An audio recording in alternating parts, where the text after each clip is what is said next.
ए, जरा जवान संभाल कर बात करो, नहीं तो तुम्हारी जवान से उतरूंगी। अरे छमिया, हम तो जुबान सवाल कर ही बात कर रहे हैं, लेकिन हम क्या करें? पूरी सुंदरता के आगे हमारी जुबान इज्जत क्यों की जा रही है? तुम लोगों के परिवार में यही सिखाया जाता है क्या? किसी की बेटी के बारे में अनाप शनाप बोलना तुम लोगों को जरा सी भी लोभ लिहाज नहीं है।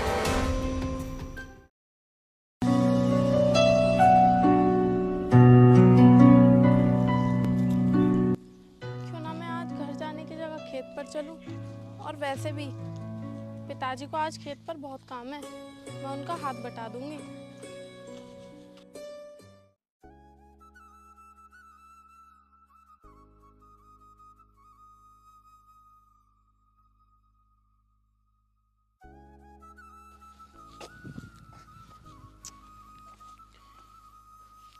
अरे बेटी, तू यहाँ क्यों आई है?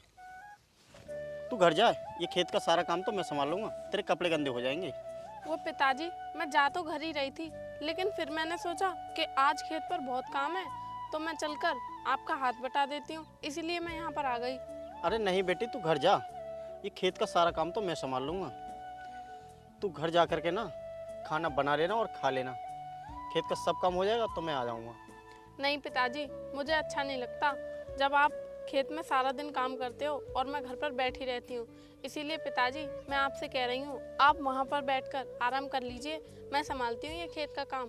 और वैसे भी सुबह से मेहनत कर करके थक गए होगे आप। अच्छा ठीक है बेटी, जब नहीं मान रही तो ये ले, और हाँ, काम ना संभाल के करना, कहीं चोट मत मार लेना। ठीक है पिताजी, ये लो।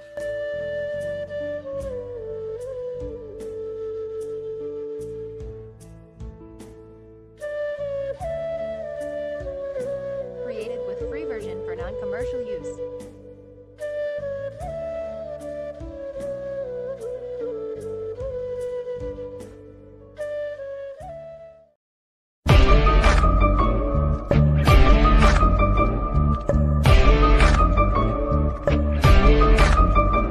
अरे मुखिया जी, इस बार गलत समय पर बारिश पड़ने की वजह से हमारी फसल को बहुत बड़ा नुकसान हुआ है। हाँ मुखिया जी, इस बार किसानों की फसल में अनाज बहुत कम निकल पाएगा। और मुखिया जी, अनाज कम निकलेगा तो हमारे अनाज के गोदाम भर नहीं पाएंगे।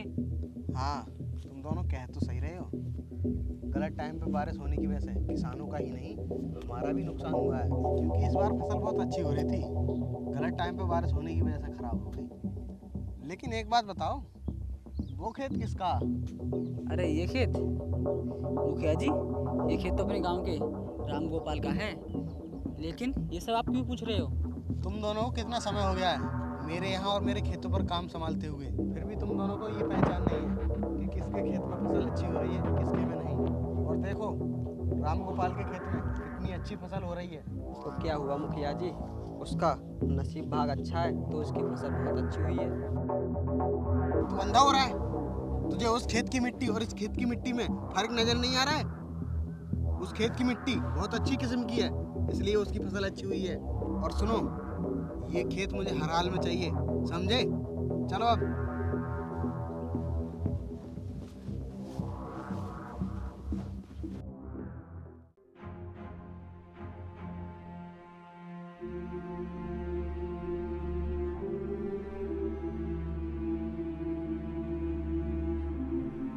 नमस्ते मुखिया जी। नमस्ते। अरे मुखिया जी, ये है वही किसान है, उस दिन इसके बारे में आप बात कर रहे थे। अच्छा, तो ये राम गोपाल। हाँ भाई राम गोपाल, कैसे आना हुआ? आना क्या हुआ मुखिया जी, पूरे 4 महीने हो गए, हमें हमारी फसल का पैसा नहीं मिला है अभी तक। अरे मुखिया जी, यही सही समय है इसकी कोरे कागजों पर अंगूठा लगवाने का, बाकी का काम तो बाद में हो जाएगा और इसको उपजाऊ खेत आपको हो जाएगा। हाँ मुखिया जी, यही सही समय है, और पता नहीं हमें फिर मौका मिले या ना मिले इससे अंगूठा लगवाने का, और इसे महसूस भी नहीं होगा क्यों मेरा अंगूठा क्यों लगवाया क्यों नहीं। मुखिया जी क्या सोच रहे हैं, मुझे मेरी फसल का पैसा दे दो। अरे मैं सोच रहा था कि तुम्हारी फसल का कितना पैसा है कितना नहीं। चल जा रामू, अंदर से पैसों का बैग लिया और डायरी उठा ला। लो मालिक।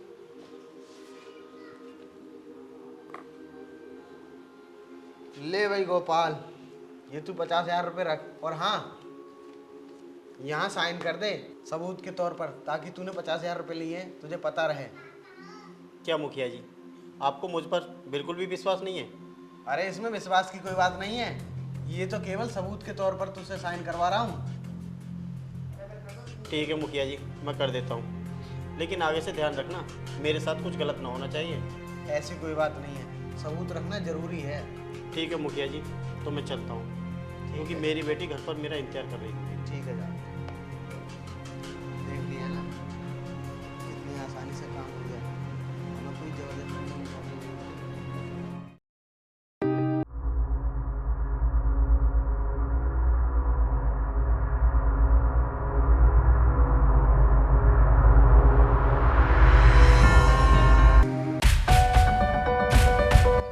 अब ओए बाहर रुक। आप दोनों मेरे खेत में क्या कर रहे हो, और मेरे खेत में घुसने से मुझे ही रोक रहे हो? अब ओए बुड्ढे, अब ये तेरा खेत नहीं, अब ये हमारे मुखिया जी का खेत हो चुका है, समझा? ये तुम क्या कह रहे हो? ये खेत तो मेरा है, तो मुखिया जी का कैसे हो सकता है? ओबे बुड्ढे, सब कुछ जानकर भी तू अनजान बन रहा है। तूने ये खेत मुखिया जी के नाम कर दिया है। अब इस खेत पर तेरा कोई अधिकार नहीं, इस खेत पर मुखिया जी का अधिकार है, समझा? देखो, बहुत मजाक हो चुकी हैं। आप ऐसा करो, दोनों जने चले जाओ, और मुझे खेत पर बहुत ज़्यादा काम है आज। मुझे अपनी फसल के लिए पानी लगाना है, ये मेरी सारी फसल सूखी जा रही है। लगता है भाई इस बुड्ढे को हमारी बातों का विश्वास नहीं है, ये हमारी बातों को मजाक समझ रहा है। तुम दोनों ना झूठ बोल रहे हो। मुखिया जी मेरे साथ ऐसा कुछ भी नहीं कर सकते। निकल जाओ मेरे खेतों से, मुझे और भी काम करना है। देख भाई, ये हमें धमकी दे रहा है। बता बुड्ढे, क्या कर लेगा तू, बता। देखो, मेरे साथ बदतमीजी करने की कोशिश मत करो, वरना मैं भूल जाऊंगा कि तुम दोनों मुखिया जी के आदमी हो। लगता है भाई ये बुड्ढा ऐसे नहीं मानेगा, इसको प्यार की भाषा समझ में नहीं आती है। अगर तो ऐसा चल।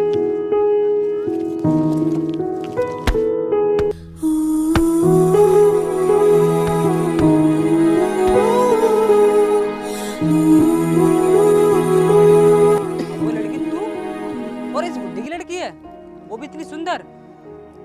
गरीबों में इतनी सुंदर लड़की होती है, ये तो मुझे पता नहीं था।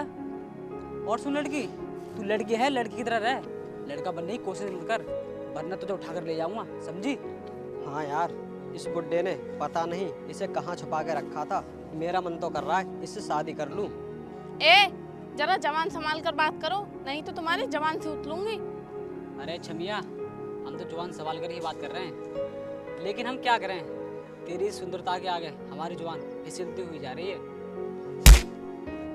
तुम लोगों के परिवार में यही सिखाया जाता है क्या, किसी की बेटी के बारे में अनाप शनाप बोलना? तुम लोगों को जरा सी भी लोग लिहाज नहीं है। देख बुड्ढे, समझा ले अपनी सी बेटी को, इसके ऊपर जवानी का कुछ ज्यादा ही भू चढ़ा हुआ है। वो तो मुखिया जी ने मना कर दिया है किसी की बहन बेटियों पर हाथ उठाने के लिए, वरना इसे सबक सिखा ही देता। और सुन, इसका वो हाल करता, ये कहीं मुंह दिखाने लायक नहीं रहती। वो तो मुखिया जी की बात मानता हूँ, इसलिए कुछ नहीं कह रहा हूँ, समझा? चल भाई।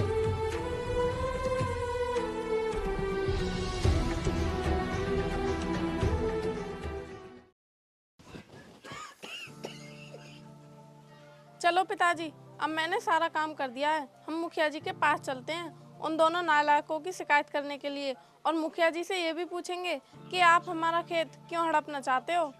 हाँ बेटी, तू ठीक कह रही है। हम दोनों ना अभी मुखिया जी के पास चलते हैं। अगर हम दोनों ने अभी कुछ नहीं किया तो पता नहीं वो लोग ना जाने हमारे साथ क्या क्या करेंगे।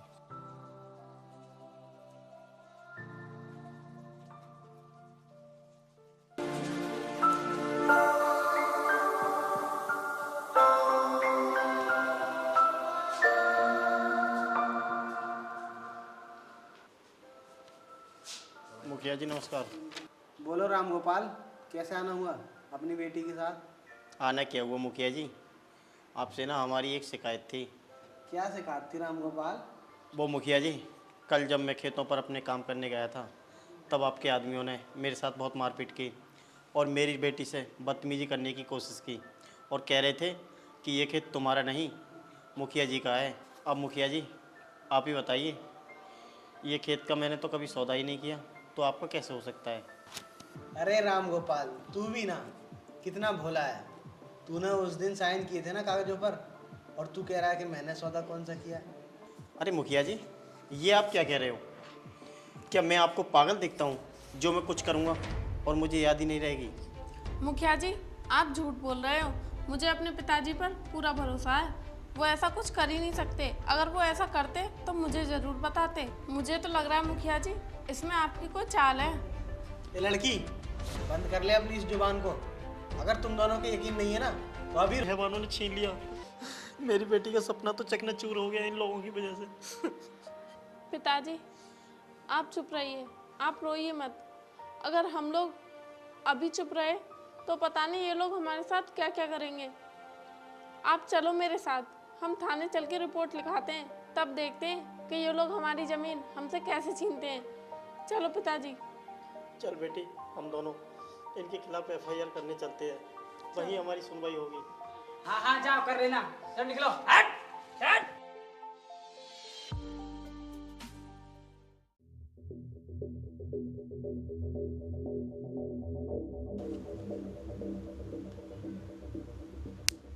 हेलो, क्या? किसने की है? चलो कोई बात नहीं, आपको आपकी कीमत मिल जाएगी। आप उस केस को दबा देना, ठीक है?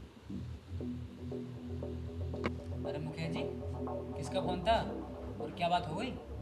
अरे इंस्पेक्टर का फ़ोन आया था, बोल रहा था तुम्हारे गांव के राम गोपाल ने तुम्हारे खिलाफ एफआईआर लिखवाई है। उस बुड्ढे को तो और उसकी बेटी को उसके घर ही जाकर देखना है। पिताजी, हम कल मुखिया जी के खिलाफ रिपोर्ट लिखवा कर आए थे, लेकिन अभी तक पुलिस वाले तो आए नहीं। कोई बात नहीं बेटी, तू थोड़ा सब्र कर, पुलिस आएगी और ज़रूर आएगी। और मुखिया के आदमियों को ऐसा सबक सिखाएगी कि वो कभी हमें परेशान करने की सोचेंगे भी नहीं।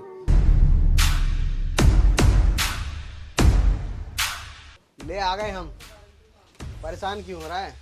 तू क्या सोच रहा है हमें पुलिस पकड़ने क्यों नहीं आई? सुन बुड्ढे, तू जहाँ एफआईआर लिखवाने गया था ना, वहाँ हर आदमी मेरे बारे में कुछ करने से पहले 100 बार सोचता है। चाहे वो छोटा सिपाही हो या बड़े से बड़ा अधिकारी, सब मेरे आगे पानी भरते हैं, पानी। ऐसा कुछ भी नहीं है मुखिया जी, मैं तो एफआईआर ठीक ठाक लिखवा के आया।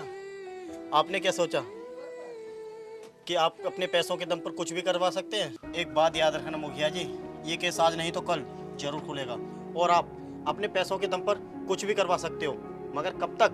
अच्छा बुड्ढे, तो धमकी दे रहा है मुखिया जी को? औकात में रह के बात कर, औकात में। और हाँ बुड्ढे, अपनी इस बेटी को समझा ले, वरना किसी दिन उठा कर ले आऊँगा और इसकी जवानी को चूर चूर कर दूंगा। तू कहीं गांव में मुंह दिखाने लायक नहीं रहेगा, समझा? ए, तुम लोग ये मत सोचना कि हम गरीब हैं तो कुछ नहीं कर सकते। अगर तुम लोगों ने मुझे जरा भी टच करने की कोशिश की ना, तो सीधा 76 लगवाऊंगी।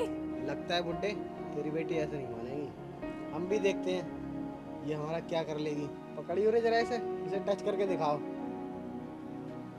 अब बता क्या करेगी हमारा, बता बुड्ढे। बता क्या कराएगा? मुखिया जी, अपने इन आदमियों को समझा लो, अगर मेरी लड़की के साथ इन्होंने कुछ भी करने की कोशिश की तो अच्छा नहीं होगा, समझे? अच्छा बुड्ढे, तू मेरे सामने मेरे ही आदमियों पर हाथ उठा रहा है। तुम दोनों ऐसे इतना मारो कि जब तक ये आदमना ना हो जाए तब तक ऐसा छोड़ना मत। छोड़ो! छोड़ो! छोड़ो!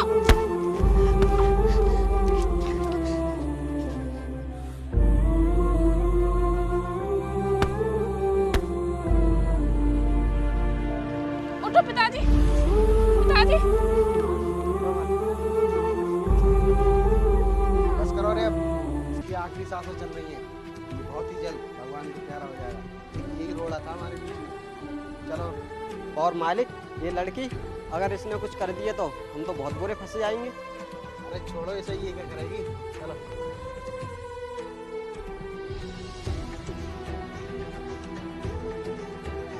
पिताजी, मैं आपको डॉक्टर के पास लेकर चलती हूँ। मैं आपको कुछ नहीं होने दूंगी। नहीं बेटी, अब मैं नहीं बच सकता, मेरा समय बहुत नज़दीक आ चुका है। बेटी, तू कुछ बनकर उन लोगों से बदला जरूर लेना, ठीक है बेटी? तू अपना ध्यान रखना। पिताजी! पिताजी! पिताजी!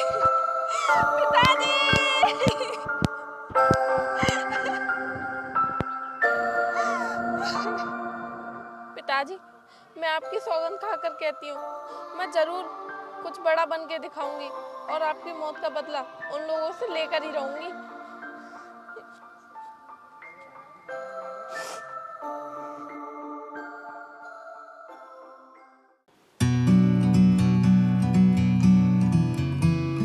अरे मुखिया जी, अभी आपको कितना समय और लगेगा अपनी ज़मीन को मुक्त कराने में? मुखिया जी, आप कुछ करते क्यों नहीं? आप जल्द से जल्द कुछ कीजिए, नहीं तो आपकी ज़मीन पर काम शुरू हो जाएगा।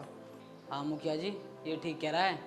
अगर आपने अभी कुछ नहीं किया तो आप बाद को कुछ नहीं कर पाओगे। और हाँ मुखिया जी, अगर वहाँ पर काम शुरू हो गया ना तो आप अपनी ज़मीन को वापस नहीं कर पाओगे। अब तुम ही बताओ मैं क्या करूं? मैं बहुत खर्च कर चुका हूं इस ज़मीन के पीछे, और बैंक का भी काफ़ी कर्ज हो चुका है मेरे ऊपर। और इतना सारा पैसा खर्च करने के बाद भी ये ज़मीन मेरे हाथों से निकलती हुई जा रही है। मुखिया जी, हम जानते हैं आपने बहुत कुछ खो दिया है इस ज़मीन को पाने के चक्कर में, और फिर भी ये ज़मीन हमारे हाथ नहीं आ पा रही। मुखिया जी, आप ना मेरी एक बात मानिए, आप ना जल्द से जल्द SDM से मिल लीजिए। हाँ, तू सही कह रहा है। हम आज तक SDM से नहीं मिले हैं, हमने इधर उधर पैसा खूब बहाया है। ऐसा करते हैं, आज SDM से चलकर मिल लेते हैं, शायद कुछ बात बन जाए। चलो।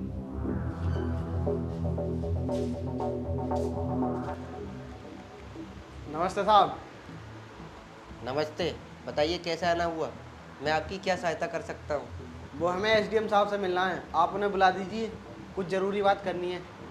अच्छा, SDM साहब से मिलना था, मगर वो तो अपने ऑफिस में बहुत ही ज़रूरी काम निपटा रही हैं, इसलिए वो आपसे अभी नहीं मिल सकती। नहीं साहब, हमें SDM साहब से अभी मिलना है। अगर हम SDM साहब से अभी नहीं मिले तो शायद हम अपना काम कभी नहीं निपटा पाएंगे। आप SDM साहब से कहना कि बसंतपुर के मुखिया जी आए हैं। चलो ठीक है, आप यहीं बैठो, मैं कोशिश करके देखता हूँ, शायद आपका नाम सुनकर SDM साहब मिलने को आ जाएं।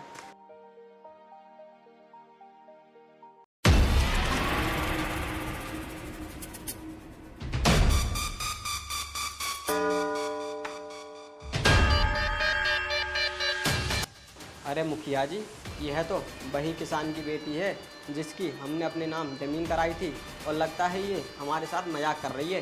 ये SDM कैसे बन सकती है? ये तुम क्या बकवास किए जा रहे हो? तुम यहाँ अपना काम कराने आए हो या बकवास करने? तुम्हें दिखाई नहीं दे रहा यही SDM है? और बताओ क्या काम है?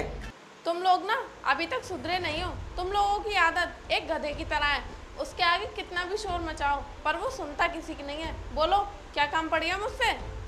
मैडम, मुझे माफ़ करना, मैंने आपको पहचानने में भूल कर दी। मैं अपनी पूरी ताकत लगाने के बाद भी और सारा पैसा खर्च करने के बाद भी अपनी ज़मीन को वापस नहीं कर पा रहा हूँ। हाँ मैडम जी, मुखिया जी सही कह रहे हैं। सरकार इनकी ज़मीन पर कब्जा कर कर सरकारी स्कूल बनाना चाहती है। और तो और मैडम, मुखिया जी ने इस ज़मीन को बचाने के चक्कर में अपनी ना जाने कितनी सारी ज़मीन बेच दी, और बैंक का भी कर्जा काफ़ी सारा हो गया है। फिर भी मुखिया जी इस ज़मीन को बचाने में असमर्थ हैं। हाँ मैडम, हम पर एक एहसान कर दो, कैसे भी करके हमारी ज़मीन को हमें दिलवा दो, तो मैं आपका एहसान ज़िंदगी भर नहीं भूलूंगा। अगर हमारी ज़मीन हमें नहीं मिली तो हम तो भिखारी हो जाएंगे।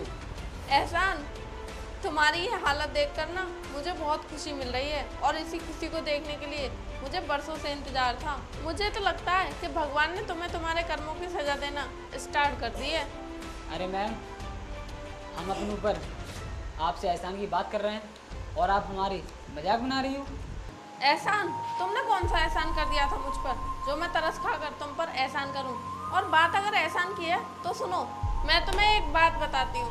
पहले एक ज़माना था जब लोग किसी पर एहसान करते थे तो वो उसका एहसान चुकाने के बदले खुद को भी गिरवी रख दिया करते थे। और तुम एहसान की बात करते हो? तुम तो एहसान फरामोश हो। तुमने तो मेरे पिताजी तक को छीन लिया, मेरी ज़मीन भी छीन ली। एकमात्र मेरे जीने का सहारा मेरे पिताजी थे, तुमने उनको भी नहीं छोड़ा। अब तो मैं तुम्हें सीधे जेल में डलवाऊंगी और तुमसे अपनी ज़मीन भी वापस लूंगी। जाओ, निकलो यहाँ से। मैं तुम जैसे लोगों की कोई मदद नहीं कर सकती।